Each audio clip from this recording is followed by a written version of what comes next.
This is an example of 3-card spread, which you can do simply in short time. The meaning for reversed position is allowed for this example.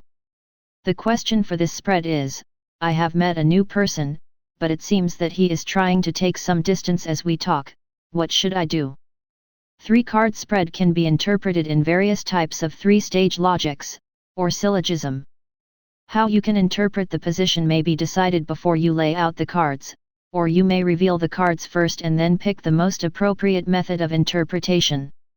In this example, we are asking for the relationship between people, so it would be the most proper to interpret each position as querent, the other, and the balance respectively. The first card, symbolizing the querent, is 5 of Swords. The images shows a man who overpowers other people and take their swords to satisfy his own greed. Of course, it does not mean that the questioner have literally attacked the other person. We may think of it in this way: are you, by any chance, trying to take the lead in this relationship, either consciously or unconsciously? Are you and the other in a competing relationship or likely to become so? Are you trying too hard and fast to construct the ideal relationship you have in mind? On the other hand, the second card that symbolizes the counterpart is 10 of Swords. It also has a dark and gloomy image. Based on these two cards, one may think that there is not much opportunity for a better relationship, but let's try to understand the other's position anyway.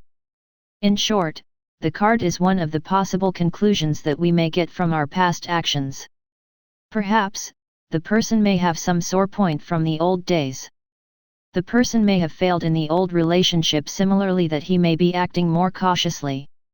How about refraining from being too forward and expressing yourself too much, and listen to the other's voice more carefully? Now that we have looked at the situation of the questioner and the counterpart, what should be done to balance the status of these two? The last card that holds the answer to the problem is reversed 6 of Pentacles.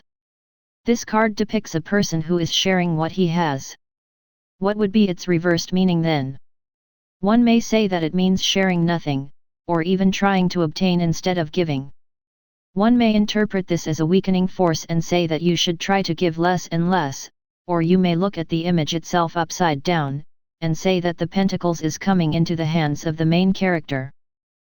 There are so many different methods of reading reversed cards and corresponding meanings. One needs to look into the current situation and the relationship between neighboring cards more deeply. In this example, I suggest that the following interpretation would be proper. The querent may be thinking that it would be beneficial in keeping a good relationship to show deep interest and to get actively involved. That is why the person in question is trying to show more affection and express himself more clearly. However, the other person may be feeling that such affection is too much to handle. It is not because the person dislikes the querent in any way, but the querent's active involvement in the relationship reminds the other of the pain inflicted from the prior relationship. It may become a vicious cycle if the other person is trying to keep a safe distance, and the querent, feeling the remoteness, is trying to break down the barrier. Therefore, in order to make this relationship work, it may be better to reduce the affection and interest that the querent is showing to the other person. Try to understand that the other person needs to keep his own boundary, and do not impede on it until the person opens up his mind to the querent. Being patient and doing less may be a faster way of improving the relationship. One may also interpret this spread in other way and say that the two have two different ways of expressing their own thoughts, and that keeping this relationship will impose too much burden on both sides, and so that it may be better to stop trying altogether. However, personally I believe that it is better to use the tarot cards to understand the current situation and find a better solution, than to decide on a certain conclusion.